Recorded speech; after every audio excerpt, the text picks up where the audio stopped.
Hello guys, வாங்க இன்னைக்கு மல்லி சீரியல்ல என்னெல்லாம் நடக்குதுன்னு பார்க்கலாம். இப்பதான் ஃபர்ஸ்ட் டைம் என் சேனலை பாக்குறதா இருந்தா சப்ஸ்கிரைப் பண்ணிக்கோங்க.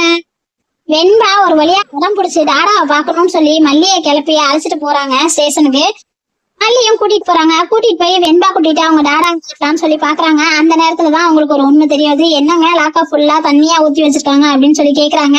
அவங்க என்ன தூங்க விடக்கூடாதுன்னு தான் அப்படி பண்றாங்கன்னு சொல்லி விஜய் சார் சொல்றாங்க. அதுக்கு மல்லி சொல்றாங்க, ஏங்க இப்படிலாம் பண்றாங்க, இத நான் சும்மா விட மாட்டேன் அப்படின்னு சொல்லி சொல்றாங்க. உடனே புது இன்ஸ்பெக்டரான லேடி இன்ஸ்பெக்டர் வராங்க.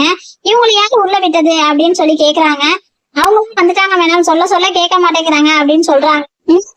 நீங்க எப்படி உள்ள வரலாம், முதல்ல இவங்களை வெளியே அனுப்புங்க அப்படின்னு சொல்லி அந்த இன்ஸ்பெக்டர் மேடம் சொல்றாங்க. இப்ப மல்லி சொல்றாங்க, நான் இத சும்மா விட போறது இல்ல, மனித உரிமை கமிஷனுக்கு நான் கண்டிப்பா இன்ஃபார்ம் பண்ணுவேன் அப்படின்னு சொல்லிட்டு இருக்காங்க. உடனே அவங்க மொபைலை எடுத்து மல்லி அங்க நடக்கிறதெல்லாம் வீடியோ எடுக்கிறாங்க. பார்த்துட்டு அந்த இன்ஸ்பெக்டர் மேடம் அவங்க போனை புடுங்கி வச்சுக்கிறாங்க. அதுக்கப்புறம் என்ன நடந்திருக்குங்கிறத அடுத்து வரப்போற எபிசோட பார்த்து தெரிஞ்சுக்கலாம். தேங்க்யூ.